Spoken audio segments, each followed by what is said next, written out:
Hello everyone, welcome to aspirant exam study. मैं विजय ठाकुर अपने channel पर आप सभी का स्वागत करता हूं। आज की हमारी क्लास शिक्षक भर्ती ब्रेकिंग न्यूज़ के साथ है। बीपीएससी का एक जो कल एग्जाम पैटर्न थोड़ा चेंज किया गया है परीक्षा के बाद, वो देखेंगे हम क्या है। और भाषा की कुछ बाध्यता है वो भी हटाई गई है।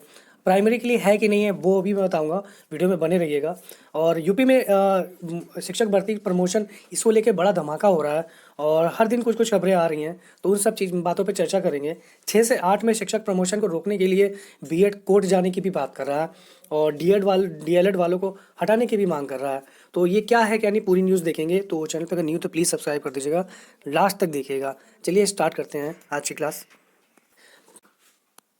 चलिए बीपीएससी की नोटिस के साथ देखते हैं कल नोटिस क्या आई थी। बीपीएससी की परीक्षा होने के बाद परीक्षा में बदलाव होता है इसमें, और बीपीएससी ऐसे कई नोटिस जारी करता है। जब तक कि आपका रिजल्ट ना आ जाए तब तक आप ये नोटिस का सिलसिला चलता रहता है। आपने प्रीवियस भर्ती में भी देखा होगा बीपीएससी के।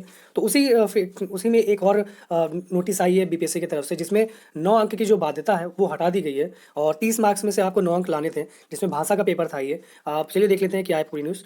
यहाँ से देखिए, बिहार लोक सेवा आयोग ने शिक्षक भर्ती परीक्षा में 1 से 5वीं कक्षा को छोड़कर अन्य सभी वर्गों के विषयों की परीक्षा में भाषा के लिए जरूरी अर्हता अंक को शून्य कर दिया है। 1 से 5वीं के लिए ये चीज़ नहीं है, ध्यान रखिएगा। साफ साफ लिखा हुआ है 1 से 5वीं कक्षा को छोड़ के, मतलब 1 से 5वीं में आपके भाषा इंक्लूड की जाएगी क्योंकि उसमें जरूरी भी होता है। उसके बाद अब शून्य कर दिया गया है। आयोग ने पहले भाषा में 30 अंकों की परीक्षा में 9 अंक लाना अनिवार्य था, अब इसे हटा दिया गया। ये बहुत ही खराब चीज़ हुई है। यही चीज़ करनी थी तो इनको पहले करना चाहिए था। भाषा पे भी काफ़ी लोगों ने काफ़ी टाइम दिया होगा इसमें, क्योंकि 9 अंक लाने हैं तो बहुत सोच समझ के हिंदी इंग्लिश ये सब चीज़ों को देख के वो काफ़ी टाइम इसमें लगाए होंगे कि 9 नंबर के क्वेश्चन हम कहाँ से करें कहाँ से नहीं करें। तो वो चीज़ें जो बाध्यताएं खत्म कर दी गई है, तो एक तरह से अन्याय कह सकते हैं। जिन्होंने काफ़ी टाइम दिया होगा इसमें वो लोग थोड़ा सा नाराज़ होंगे इससे। 9 अंक सिर्फ क्वालिफाई के लिए रखा गया था, इसे पूरी तरह से शून्य कर दिया गया है। अब अभ्यर्थियों की मेधा सूची 120 अंकों पर बनेगी। परीक्षा के बाद कुछ अभ्यर्थियों की ओर से सवाल उठाया गया कि भाषा की परीक्षा में उर्दू व पर्शियन की एक सवाल भी नहीं पूछे गए। इसी वजह से आयोग ने सर्वसम्मति से 9 अंक की अनिवार्यता को समाप्त कर दिया गया है। कक्षा 1 से 5वीं तक के लिए ये चीज़ नहीं है, उसमें वैसा ही है जैसा रहेगा पहले। अर्हता से कम अंक प्राप्त करने वाले अभ्यर्थियों को अनुत्तीर्ण कर दिया जाएगा। उसके बाद देख सकते हैं एनआईओएस के अभ्यर्थियों को सुधार का मौका दिया गया है। बीपीएससी ने शिक्षक नियुक्ति प्रतियोगिता परीक्षा के वर्ग 6 से 8 के अध्यापक पद के लिए जिन अभ्यर्थियों की ओर से एनआईओएस के माध्यम से डीएलएड के शैक्षणिक योग्यता के आधार पर आवेदन किया है या बीएड का प्रमाण पत्र धारता करते हैं, वैसे अभ्यर्थी चाहे तो बीएड के शैक्षणिक योग्यता का भी चयन कर सकते हैं। मतलब अगर दूरस्थ वाला उनके पास डीएलएड कोर्स है और उन्होंने साथ में बीएड भी कर रखा है तो वो अपना बीएड की चीज़ें अपलोड कर सकते हैं फिर से। अभ्यर्थी 19 से 20 तक डैशबोर्ड में सुधार कर सकते हैं। प्रधानाध्यापक परीक्षा के 2 और प्रश्न के 6 प्रश्नों को हटाया गया है, ये भी आपके लिए देख लीजिए। प्रश्न संख्या 73 और 95 को हटा दिया गया है। वहीं 8 दिसंबर को आयोजित पर्शियन विषय की परीक्षा में 6 प्रश्नों को हटाया गया है। जैसे देख सकते हैं आप 77, 84, 98, 107, 136, 148 प्रश्नों को हटा दिया गया है। तो ये आपका है। उसके बाद आप देख सकते हो आयोग ने 7 दिसंबर को प्रधानाध्यापक व द्वितीय पाली में 9वीं से 10वीं की संगीत कला, 8 दिसंबर को 9वीं, इन सब की परीक्षा ली थी। चलिए नेक्स्ट देखते हैं। देख सकते हैं अब आपकी मेरिट कहाँ से बनेगी। अभ्यर्थियों की मेधा सूची अब 120 अंकों पर बनाई जाएगी। तो ये आपके लिए एक बड़ी खबर थी और बीपीएससी की तरफ से बड़ी नोटिस प्राथमिक के बाद वालों के लिए बहुत इंपॉर्टेंट है। बीपीएससी ऐसे अभी नोटिस कई जारी करेगा जब तक आपके रिजल्ट नहीं आ जाते हैं। अभी कुछ टाइम बाद देखिएगा कि कुछ और बाध्यता हटाई जाएगी, तो तैयार रहें, सरप्राइज ना हो। चलिए नेक्स्ट न्यूज़ देखते हैं। दूसरी खबर ये है कि यूपी में जो 6 से 8 में प्रमोशन होने वाला है, प्रीवियस क्लास में मैंने इस पर एक दी थी। इस पर 40,000 की समथिंग इस पर प्रमोशन होने हैं और उसी को रोकने के लिए बीएड मांग लगातार कर रहा है। क्योंकि इसमें एक पेज समझिए क्या है। 6 से 8 में जो प्रमोशन होके आएंगे, प्रमोट होके आएंगे, वो 1 से 5वीं वाले में होंगे। और सुप्रीम कोर्ट की जो गाइडलाइंस है एनसीटी की कि प्राथमिक से बीएड को हटा दिया जाए, उसी को लेके वो लोग नाराज़ हैं और 6 से 8 के प्रमोशन को रोकने की मांग कर रहे हैं। और वो चाहते हैं कि इसमें जो प्रमोशन करके सीटें भरी जा रही हैं उसी एक डायरेक्ट भर्ती लाई जाए, जिसमें डीएलएड वालों को हटा दिया जाए और सिर्फ बीएड वालों को मौका दिया जाए। तो ये उनकी मांग है और ऐसा नहीं करने पे वो कोर्ट जाने की भी धमकी दे रहे हैं।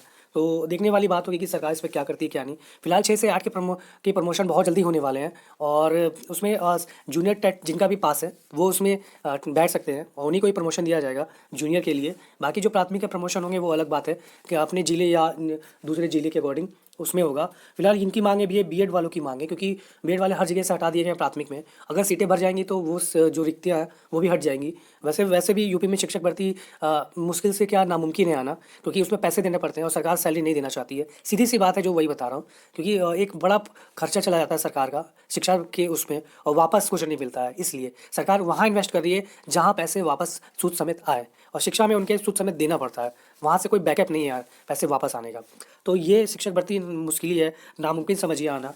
तो 6 से 8 में प्रमोशन रोकने के लिए बीएड की मांग है, क्योंकि इसमें वो डीएलएड को हटाना चाहते हैं।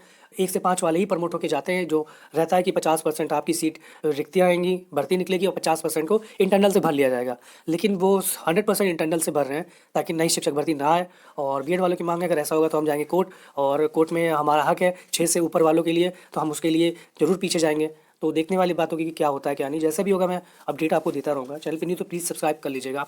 चलिए एक और भर्ती के साथ आते हैं, यूपी की एक और भर्ती जो कि इतिहास बनती जा रही है, जूनियर एडेड शिक्षक भर्ती। ये ऐसी भर्ती है जिसका इस समय समझ लीजिए विलुप्ति के कगार पे है, और इसे भी रद्द करने की मांग की जा रही है। ये भी मांग बीएड वालों की तरफ से ही है, क्योंकि इसमें एकेडमिक जुड़ा हुआ है। जब ये शिक्षक भर्ती आई थी और योगी जी का चुनाव होने वाला था, उसमें योगी जी के चुनाव के पहले की भर्ती, ये 1-2 साल हो चुके हैं इसमें, बट इसमें क्या है, अभी तक खत्म होने का नाम नहीं ले रही है। बीएड वालों ने मांग की है कि इसमें इस भर्ती को रद्द किया जाए, और इसकी जो सीटें बची थी कुछ, उसको इंक्लूड करके एक नई भर्ती निकाला जाए, और सब सारी चीज़ें जो बची हुई हैं रिक्तियाँ अन्य जगह पे, उसको भी ऐड करके, ताकि हमको मौका मिले। क्योंकि इसमें एकेडमिक है, एकेडमिक में कहीं ना कहीं प्राथमिक में जो डीएलएड वाले हैं, बीटीसी वाले हैं, इनकी एकेडमिक ज़्यादा होती है, इस वजह से ये नौकरी नहीं मिलेगी, लगभग मान के चलिए नहीं मिलेगी बीएड वालों को इसमें भी। तो उसीलिए मांग है कि इसमें एकेडमिक हटाया जाए और रद्द की जाए। तो 2 तरह से मांग की जा रही है इसको, कि पहली बात, इसमें बीएड वालों की मांग है सीधे इसे रद्द किया जाए। और इस भर्ती को रद्द करने के लिए पहले भी बहुत अभियान चला था, क्योंकि इस भर्ती में धांधली बहुत हुई है, बहुत ज़्यादा हुई है। समझ लीजिए पेट जैसे एग्जाम में जो स्टार्टिंग में हुआ था, उसमें 14 नंबर जो लेके आए थे, इस पेपर में 150 में से 140, 135 ऐसे नंबर लेके आए हैं। एक अलग लेवल का पेपर आता है ये। और पेट का पहला लेवल, आप स्टार्टिंग वाला 2021 का आपने खुद ही देखा होगा कैसा पेपर था वो। तो जो उसमें लेके आए थे, वो उसमें आसान पेपर में 14 नंबर लेके आए, और ये टफ उससे भी टफ था।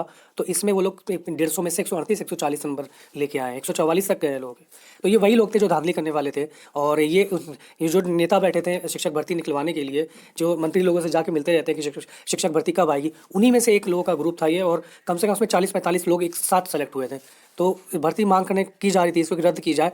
लेकिन एक बात मान के चलिए, कोई भी योगी राज में सरकारी भर्ती रद्द नहीं होगी, चाहे उसमें कितनी भी नकल धांधली हो जाए। देखिए वो सरकार की इमेज जाती है उससे। और सबसे बड़ी बात है कि जो सरकार का रेवेन्यू है, खर्च हुआ है जो एग्ज़ाम कराने में और चीज़ों में, वो फिर वेस्ट चला जाता है। तो बहुत सारी दिक्कतें होती है उसमें, बहुत सारी चीज़ें। तो मेरे मानिए तो डीएलएड शिक्षक भर्ती जो भी हो, वो तो उसका फैसला तुरंत हो, चाहे रद्द हो, चाहे रिजल्ट आए, ताकि नई भर्ती आए। सीधी सी बात है, सरकार तो करना नहीं चाहती है, कम से कम एक दबाव तो बढ़े, हाँ भर्ती बची हुई है, करो तो कम से कम। तो वो सारी चीज़ें हैं। तो चैनल पे बने रहिए, नहीं तो प्लीज़ सब्सक्राइब कर लीजिएगा। जैसा भी रहेगा मैं अपडेट करता रहूँगा आपको अपने चैनल के माध्यम से, शिक्षक भर्ती, शिक्षक जगत में जो भी होगा उससे रिलेटेड। चलिए आज के इतना ही, मिलते हैं नेक्स्ट वीडियो में। बहुत जल्दी, धन्यवाद।